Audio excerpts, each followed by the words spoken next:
Hi friends, welcome to Guru Kiruba channel. நம்ம என்ன பார்க்க போகிறோம்னா, போன வீடியோவில் வந்து மராத்தாஸ் பற்றி பார்த்தோம். 11th ஸ்டாண்டர்டில் இருக்கிற இம்பார்ட்டன்ட் பாயிண்ட்ஸு, அரசர்கள், அதுக்கப்புறம் பொருளாதாரம், வரிகள், இதெல்லாம் பார்த்தோம். அதோட கண்டினியூஷனாக தான் இதை நம்ம பார்க்கணும். பேஷ்வா நம்ம சிலபஸில் இல்லை, நம்ம படிக்க தேவையில்லைன்ற மாதிரி நினைக்கக்கூடாது. பேஷ்வாக்கள் இது பேஷ்வா பற்றி பார்ப்போம். அப்புறம் பேஷ்வாக்களுக்கு மராத்திய நிர்வாகம் பற்றி பார்ப்போம். தமிழ்நாட்டில் உள்ள மராத்திய நிர்வாகத்தை பற்றி பார்ப்போம். சரிங்களா? ஓகே, இதுவும் அது கூடவே சேர்த்து படிச்சுக்கணும். சரிங்களா? மிஸ் பண்ணக்கூடாது. ஓகே, வாங்க வீடியோக்குள்ளே போவோம். பாலாஜி விஸ்வநாத். இந்த பாலாஜி விஸ்வநாத் பற்றி நம்ம போன இதில் பார்த்துப்போம்.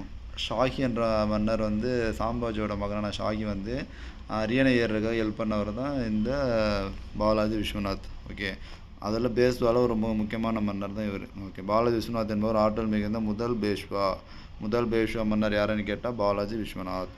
பேஷ்வா என்ற பாரசீக சொல்லோட பொருள் என்னென்னா முதன்மையான அல்லது பிரதம அமைச்சர். பேஷ்வானாவே என்னது? முதன்மையான அல்லது பிரதம அமைச்சர். ஓகே, நெக்ஸ்ட் பாருங்கள், பாலாஜி விஸ்வநாத். சரிங்களா? பாலாஜி விஸ்வநாத்னா யார்? மேலே பார்த்தோம்ல, அவர் தான் பாலாஜி விஸ்வநாத். ஓகே, அவர் 1713 1720 வரைக்கும் ஆட்சி பண்ணியிருப்பார். உள்நாட்டு போரால் சிக்கலில் இருந்த அரசை கட்டுப்பாட்டில் கொண்டவர் சொன்னால ஷாகுவுக்கு பாலாஜி விஸ்வநாத் வந்து ஹெல்ப் பண்ணியிருப்பார். ஓகேங்களா? ஓகே, அவரோட மகன் பாலாஜி விஸ்வநாத்தோட மகன் தான் முதலாம் பாஜிராவ். அவர் வந்து பீரியட் பார்த்தோன்னா 1720 1740. பாலாஜி விஸ்வநாத்தோட மகன் 1720 வந்து பதவி வச்சிருப்பார். எப்போது? 1720. பேஷ்வாவுகளுக்கு சிம்ம சொப்பனமாக விளங்கிய தளபதி திரிம்பக்கராவ்ன்றது பேஷ்வாவில் பெரிய தொல்லையாக இருந்தார். அவர் வந்து 1731 பரோடா அருகே தராய் என்ற இடத்துல நடந்த போரில் தோற்கடிக்கப்பட்டு கொல்லப்படுவார். யார்? திரிம்பக்கராவ். சரிங்களா? ஓகே, யார் கொண்டு வந்து? முதலாம் பாஜிராவ். ஓகே, வாரண ஒப்பந்தம் எப்போ நடந்துச்சுன்னா 1731. 1732 சால் சட்டை கைப்பற்றினவர் யார்? முதலாம் பாஜிராவ். 1732 சால் சட்டை கைப்பற்றினவர் முதலாம் பாஜிராவ். நெக்ஸ்ட் வந்து பாலாஜி பாஜிராவ். அவர் எப்போ பீரியட்னு பார்த்தோன்னா 1740 1761 நானா சாஹிப் என்று அழைக்கப்படும் பேஷ்வா யாருன்னு கேட்டால் பாலாஜி பாஜிராவ் சொல்லணும். உத்கீர் போர் எப்போ? 1760. உத்கீர் போர் எப்போ? 1760. மூன்றாவது பானிபட் போர் எப்போ? 1761. டேட்டு மந்த் ரொம்ப இம்பார்ட்டன்ட். ஜனவரி 14. 1761 ஜனவரி 14. நாதிர்ஷா படையெடுப்பு எப்போ? 1739. நாதிர்ஷா படையெடுப்பு 1739. நாதிர்ஷா வந்து தில்லி வந்து சூறையாடுறாரு. தில்லி வந்து சூறையாடப்பட்டது கோகினீர் வைரம், மதிப்புமிக்க மயிலாசனம் ஆகியவற்றை வந்து அவர் கைப்பற்றிட்டு போயிடுறாரு. கோகினீர் வைரத்தையும் மதிப்புமிக்க மயிலாசனத்தை கைப்பற்றி போகிறாரு. 1947 நாதிர்ஷா வந்து கொல்லப்பட்டார். அதுக்கப்புறம் 1957 ஜனவரி வந்து தில்லி வந்து மறுபடியும் சூறையாடப்படுறார். யாரால்? அப்தலியால். 1957 ஜனவரி மீண்டும் தில்லி சூறையாடப்பட்டது. யாரால்? அப்தலியால். அப்தலி வந்து தில்லியை விட்டு வெளியேறும்போது தனது பிரதிநிதியாக ஒருத்தர் நியமனம் பண்ணுறார். யாருன்னா? மீர் பக்ஷி. தன்னோட பிரதிநிதியாக ஒருத்தர் நியமனம் பண்ணுறவர் யார்? மீர் பக்ஷி. கடைசி பேஷ்வாவில் கடைசி பேஷ்வான்னு பார்த்தா இரண்டாம் பாஜிராவ். பேஷ்வாவில் கடைசி பேஷ்வா யாருன்னு பார்த்தா இரண்டாம் பாஜிராவ். ஓகேங்களா? மராத்தியர்ஸ்க்கும் ஆங்கிலேயர்ஸ்க்கும் போர்கள் நடந்திருக்கும். சரிங்களா? முதலாம் ஆங்கில மராத்திய போர், இரண்டாம் ஆங்கில மராத்திய போர், மூணாம் ஆங்கில மராத்திய போர். இந்த இயர்ஸ் மட்டும் ஞாபகம் வச்சுனப்போ முதலாம் ஆங்கில மராத்திய போர்னா 1775 1982. 1982 சால்பு உடன்படிக்கையின்படி ரகுநாத் ராவ் கட்டாய ஓய்வு. 1982 சால்பு உடன்படிக்கை நடந்திருக்கும். அதில் ரகுநாத் ராவ் கட்டாய ஓய்வு கொடுத்துருப்பாங்க. இரண்டாம் ஆங்கில மராத்திய போர்னா 1803 to 1806. அது அப்போது கவர்னர் ஜெனரல் யாருன்னு பார்த்தா வெல்லஸ்லி. மூன்றாம் ஆங்கில மராத்திய போர் வந்து 1817 to 1819. 1817 ஒரு ஒப்பந்தம் நடந்திருக்கும். அது என்ன ஒப்பந்தம்னா புனே ஒப்பந்தம். ஓகேங்களா? புரியுதா? கிளியர்? ஓகே, இப்போ என்னன்னா பேஷ்வாக்களின் கீழே மராத்தி நிர்வாகம் எப்படி இருந்துச்சுன்னு பார்க்க போகிறோம். நான் சொன்னால மராத்தியாஸு இதோட கண்டினியூஷன் தான் பேச வரோம். அதனால லிங்க்கு, அதனால படிச்சுக்கலாம். கொஷின் இதுலேயும் கேட்பாங்க. சரிங்களா? ஓகே, மராத்திய நிர்வாகத்தோட மையம் எங்கே இருந்துச்சுன்னா பூனாவில் இருந்த பேஷ்வா தலைமைச் செயலகம். பெரிய மாகாணங்கள் சர் சுபேஸ்தார்கள். யார்? சர் சுபேஸ்தார் என்று அழைக்கப்பட்ட மாகாண ஆளுநர்களுக்கு இருந்துச்சு. யார்? பெரிய மாகாணங்கள் வந்து மாகாணங்களுக்கு இருந்த மண்டலங்கள் யாருக்கு இருந்துச்சுன்னா சுபாக்கள் மற்றும் பிராந்துகள். மாகாணங்களுக்கு இருந்த மண்டலங்கள் யார் பார்த்துட்டாங்க? சுபாக்கள் மற்றும் பிராந்துகள். சரிங்களா? எழுத்தர்களுக்கும் இதர அடிநிலை ஊழியர்களுக்கும் ஆண்டில் 10 to 11 மாதத்துக்கும் ஊதியம் கொடுத்தாங்க. எழுத்தர்களுக்கும் இதர அடிநிலை ஊழியர்களுக்கும். ஓகே, நிர்வாகத்தோட அடிப்படை பிரிவாக கிராமம் இருந்தது. ஓகே, தலைமை கிராம அதிகாரியாக யார் இருந்தாங்க?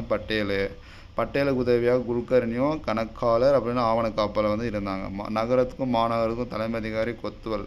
சரி கொத்வால் இவர் வந்துட்டு நகர காவல்துறை தலைவரும் நீதிபதியாக இவர் அவரே இருந்தார் நகரத்துக்கும் மாநகரத்துக்கும். நில வருவாய் வந்து முக்கிய வருவாயாக இருந்துச்சு. நில வருவாய் எல்லா இடத்துலையும் முக்கிய வருவாய் தான் இருக்கும். சவுத் என்ற வரி கீழ்கண்ட நம்ம படித்தால மராத்தியில் சவுத்து சர்தேஸ் முக்கிய சவுத் வந்து 1/4 கொடுத்தாங்கல்ல, அதே மாதிரி தான் அந்த சவுத்தை எப்படியெல்லாம் பிரிக்கிறாங்க பாருங்கள். ஆட்சியாளர் ஆட்சி பண்ணுவாங்கன்னா யாரோ 25%, இராணுவ தளபதியான 66%, பிறப்பில் பிராமணராகவும் தலைவராகவும் உள்ள பண்டிட் சச்சிவுக்கு 6%, வரி வசூல் செய்பவருக்கு ஒரு 3%, இதெல்லாம் இது மாதிரிலாம் அந்த வரி ஒரு 100% இப்படியெல்லாம் பிரிச்சிருப்பாங்க. சரிங்களா? ஓகே. அனைத்து தனியார் நாணய தொழிற்சாலைகளும் 1760 மூடப்பட்டு ஒரே ஒரு மத்திய நாணய தொழிற்சாலையாக நிறுவப்பட்டது. அனைத்து தனியார் நாணய தொழிற்சாலைகளும் 1760 மூடப்பட்டு ஒரே ஒரு மத்திய நாணய தொழிற்சாலை நிறுவப்பட்டது. பணப்பத்திரங்கள் மீது 25% கட்டண வரி வசூலிக்கப்பட்டது. பணப்பத்திரத்து மீது எவ்வளோ பர்சன்ட்? 25% கட்டண வரி வசூலிக்கப்பட்டது. சரிங்களா? ஓகே. நெக்ஸ்ட்டு பாருங்கள். மகர்கர்ன்றவங்க காவலர்களாக ஒவ்வொரு கிராமத்துலேயும் பணியில் ஈடுபட்டவங்க தான் மகர்கர். மகர்கர்ங்கிறது என்னது? காவலர்களாக ஒவ்வொரு கிராமத்திலும் பணியில் ஈடுபட்டவங்க தான். நீதித்துறையை ராஜா சத்ரபதி தலைமை பொறுப்பிலும் அவரை கீழ் பேஷ்வா துணை சபேதார் பட்டேலும் இருந்தாங்க. அவரை கீழே பேஷ்வா துணை சபேதார் பட்டேல் இருந்தாங்க. நெக்ஸ்ட்டு தமிழ்நாட்டில் மராத்தியர் ஆட்சி. கிருஷ்ணதேவராயர் வந்து தனது ஆட்சி காலத்தில் நயங்கார அமைப்பு உருவாக்கினார். கிருஷ்ணதேவராயர் வந்து தனது ஆட்சி காலத்தில் என்ன அமைப்பு நயங்கார அமைப்பு உருவாக்கினார். இதன்படி தமிழகத்தில் செஞ்சி, தஞ்சாவூர், மதுரை என 3 மிகப்பெரிய நயங்காரர்களாக பிரிக்கப்பட்டது. கிருஷ்ணதேவராயர் தனது ஆட்சி காலத்தில் நயங்கார அமைப்பு உருவாக்கினார். இதன்படி தமிழகத்தை செஞ்சி, தஞ்சாவூர், மதுரை என மிகப்பெரிய நயங்காரெல்லாம் பிரிச்சுட்டாங்க. ஓகேங்களா? தஞ்சாவூரில் வந்து 1676 மராத்தி தளபதி வெங்கோஜி தன்னை அரசராக அறிவித்தாராம். தஞ்சாவூரில் 1676 மராத்தி தளபதி வெங்கோஜி தன்னை அரசராக அறிவித்தார். சரிங்களா? 2ஆம் சரபோஜி தான் தஞ்சாவூரை ஆண்ட மராத்தியர் போன்ஸ்லே சாம்ராஜ்யத்தின் கடைசி ஆட்சியாளர். யார்? 2ஆம் சரபோஜி. 2ஆம் சரபோஜி வந்துட்டு இப்போ எஜுகேஷன் பற்றியில் எங்கே கற்றுனாருன்னா ஃப்ரெட்ரிக் ஸ்டாவேஜ் என்ற ஜெர்மனிலேருந்து அந்த எஜுகேஷன் பற்றியில் லேர்ன் பண்ணியிருப்பார். சரஸ்வதி மஹால் நூலகம் நாயக்க மன்னர்களால் கட்டப்பட்டு சரபோஜி மன்னராக 2ஆம் சரபோஜி மன்னரால் செறிவூட்டப்பட்டதான் இந்த சரஸ்வதி மஹால் நூலகம்.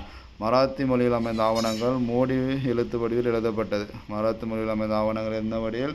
மோடி எழுத்து வடிவில். C.S. ஜான் என்பவரை கல்வித்துறையின் முன்னோடியாக மன்னர் சரபோஜி சொல்லியிருப்பார். C.S. ஜான் என்பவரை கல்வித்துறையோட முன்னோடி யார் சொல்லியிருப்பார்? 2ஆம் சரபோஜி மன்னர் சொல்லியிருப்பார்.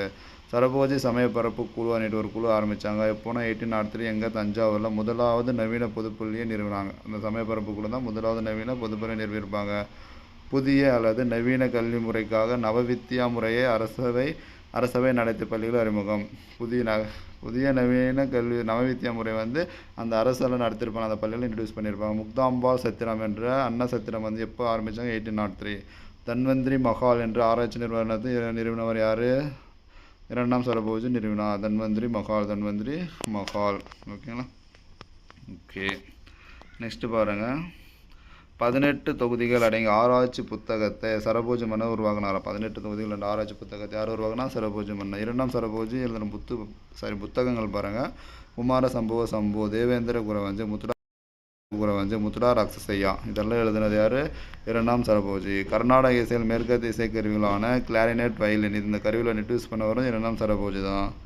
தஞ்சாவூர் அரண்மனை வளாகத்தில் தமிழ்நாட்டின் முதலாவது வனவியல் பூங்கா அமைச்சர். தஞ்சாவூர் அரண்மனை வளாகத்தில் தமிழ்நாட்டில் முதலாவது வனவியல் பூங்கா அமைத்தவர் யார்? 2ஆம் சரபோஜி. 1832 மார்ச் 7 வந்து 2ஆம் சரபோஜி இறந்துடுறார். ரேவ் என்ற இடத்துல 40 வயசாக இருக்கும்போது இறந்துருப்பார். 90,000 பேர் வர்றாங்க அவரோட இறப்புக்கு. சரிங்களா?